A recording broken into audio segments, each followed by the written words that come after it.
હજરત મેમન શાહ પીરના ઉર્સ પ્રસંગે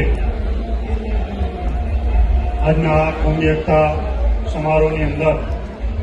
મંચ ઉપર રામકૃષ્ણ આશ્રમના મહંતશ્રી, શીખ સમાજના પ્રતિનિધિ, આપણા પૂર્વ ધારાસભ્ય ઉનાની રાજપૂત, એવા જ અમારા સાથી મિત્ર મહેશભાઈ રાજપૂત અને અનેક રાજકીય સામાજિક આગેવાનો અને ઉપસ્થિત આપ સર્વે વડીલો, નવજવાન સાથીઓ અને માઓ અને બહેનો, મારી વાતની શરૂઆત કરું તે પહેલાં હું આ ટ્રસ્ટના ચેરમેન યુસુફભાઈ અને રહીમભાઈ સોરાને ખૂબ ખૂબ અભિનંદન અને મુબારકબાદ આપું છું કે સૂફિયાએ કરામે જે સંદેશો કોમી એકતા અને ભાઈચારાનો વહેતો કર્યો છે, આજે જબરદાર પીરના ઉર્સ નિમિત્તે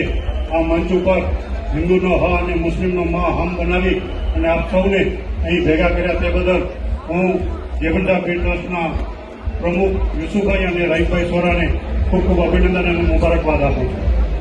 કોમી એકતા અને ભાઈચારો અગર જો ઇસ્લામી દ્રષ્ટિકોણથી જોવા જાઉં તો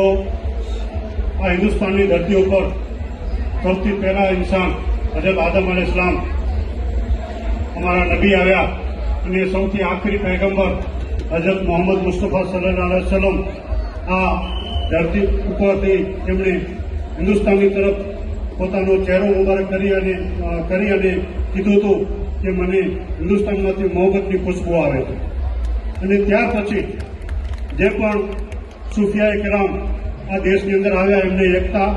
ભાઈચારો અને મોહબ્બતનો સંદેશો આપ્યો છે. પછી ખ્વાજા ગરીબ નવાઝ હોય, દિલ્હીની અંદર નિઝામુદ્દીન ઓલિયા હોય, અમદાવાદની અંદર શાહ આલમ બાબા હોય, કચ્છની અંદર હજરત હાજી પીરની દરગાહ હોય કે રાજકોટની અંદર